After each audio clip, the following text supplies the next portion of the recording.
Well, I'm first back with episode 6 of Digimon Beatbreak. Schedule's a little off this time.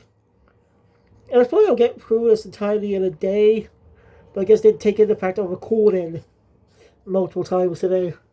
Because normally when I watch something that's when I watch like 12 or so, 12 or 13 episodes in a day, I usually done around afternoon.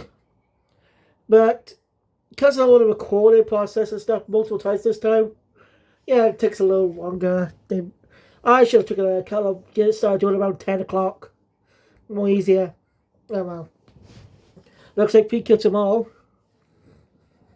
So I'll start doing Go Jujo Wednesday. Oh boy. All before next week, let's go the first episode of the brand new show, Super Space Show Gareth and Infinity releases. Or Uchu Keiji, come on! Mugan! I don't think it's called that. You get what I mean.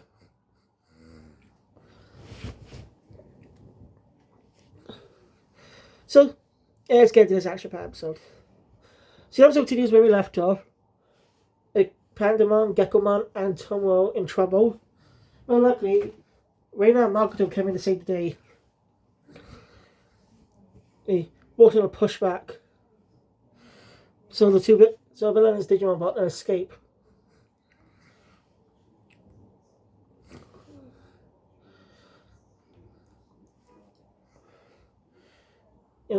I gave him a sword in, Pandamon's injuries being treated, and the boss goes off somewhere in a rage. Don't want to do this unexplainable what's going on. You also question why they're here. They were actually tracking Markman's out, the one who hired Markman's owner, side gig. Don't realize that the guy he met is probably the one who hired them.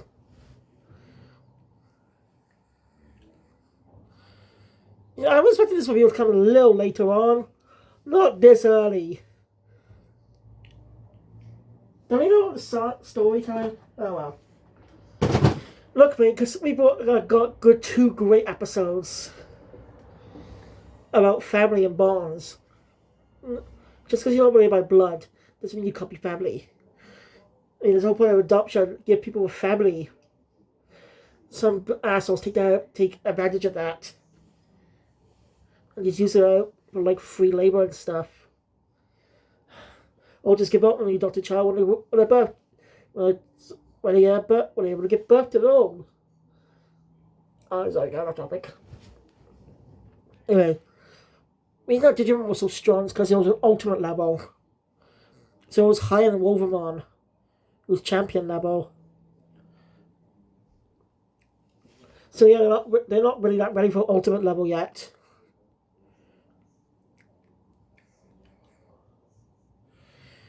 So they're not really that ready for ultimate level yet. So it looks like we have to be patient with that one.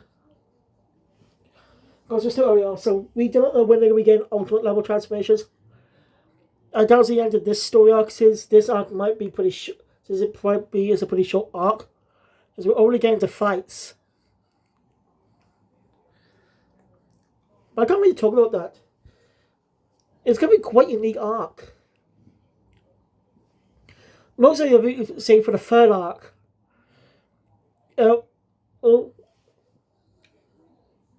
That's why I'm guessing it's going to be safe for like the third arc.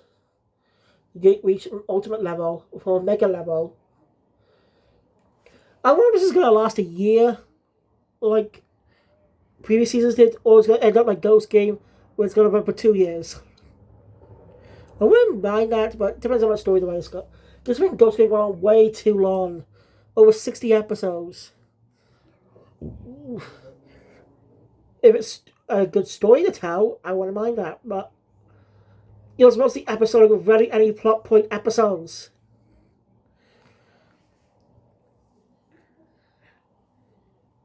It's like they were forced to include this type of stuff in. Like they were forced to include story elements. No show has that bad writing when it comes to that. You have to. They should really ask out for one of the prequel writers or something to balance it out.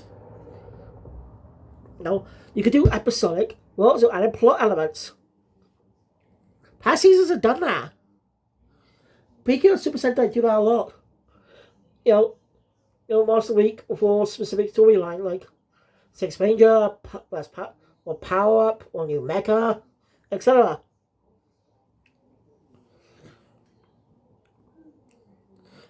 Anyway, once I catch up with Goju, at least up to the movie, I'm gonna watch the other products, the Idol Pika movie, the Kamen Rider movie, alongside its two specials, TTF specials. Then watch Kinojo vs. Bumbunja. All preparation for the upcoming coming Goju vs. Bumbunja, with appearances from Yamato, Bokeh Red, and Marvelous. I've never seen Bokeh, so I don't really know the guy's name. Yeah, two Gokaijas appear in the Bumbunjas, even though it's in a Goju movie.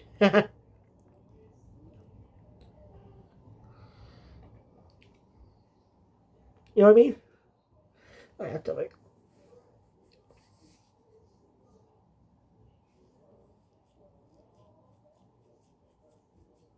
Hey, the bosses are confronting the bad guy. Can't remember his name.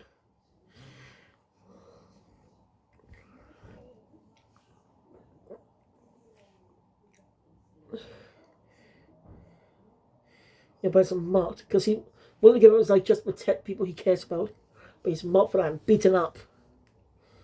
And rages at him on. He's told not to do it. Not to do it, chivalry. So the bosses was absolute. Toro's know about chivalry, but he thinks it's stupid. Don't do that. It's just show off. It just so show off. Think about what happened to his brother. So Toro, sorry. Toro and Gekomon both made the decision to go. Raina and Makoto joining them. Eventually running to Pandamon, who quits being the boss's son, just so he doesn't disgrace the name. So they confront him, but they end up in the middle world. They're really strong. That's what happens when you find an ultimate level Digimon.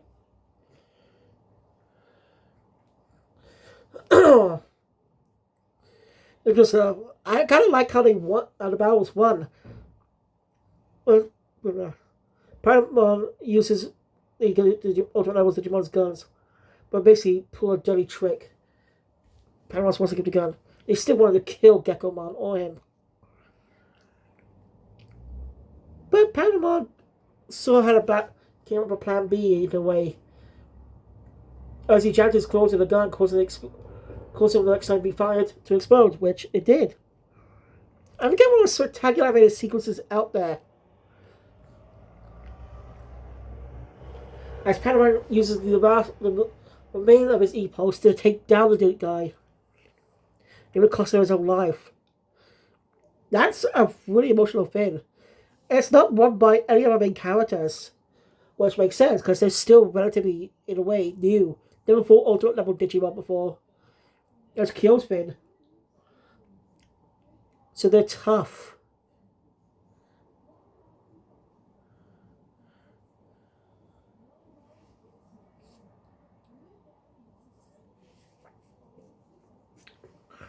And Padamon's dying.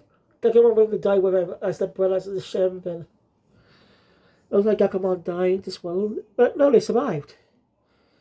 Gil shows up with a theory that was due to Gakumon's E-Pulse leaking into and unintentionally sharing his E-Pulse.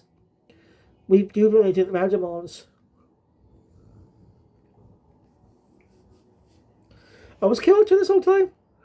He took care of the inside men of the government, or the administration, whatever they're called. That explains how they'll get information so easily. They're an inside man. And he's been taken care of.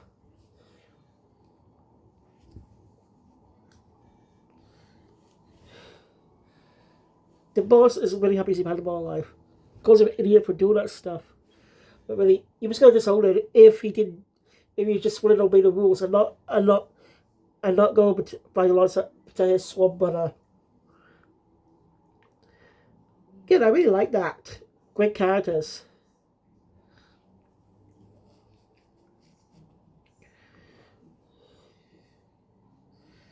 So yeah, after that, they get the bounty and again leave. I think more between Tomo and Gakumon. Tomo and Gakumon. But it's weird when Gakumon eats both halves of the bun. Like an idiot he is. End of the episode. Next episode, I don't know what it's about because the preview is odd. Not the images, dialogue. So they're gag about someone don't even know how to cook. Yeah. See how that goes. See what the content is. So, yeah, see the next episode's a Kill Center episode. So, find out next. So, thank you guys for watching every my content. Please, if you want to see more, subscribe channel, hit notification bell, the always scripture. And I'll see you guys later for episodes 7 to 12. Oh, I wish episodes left, but, yeah. Kill Phoenix out.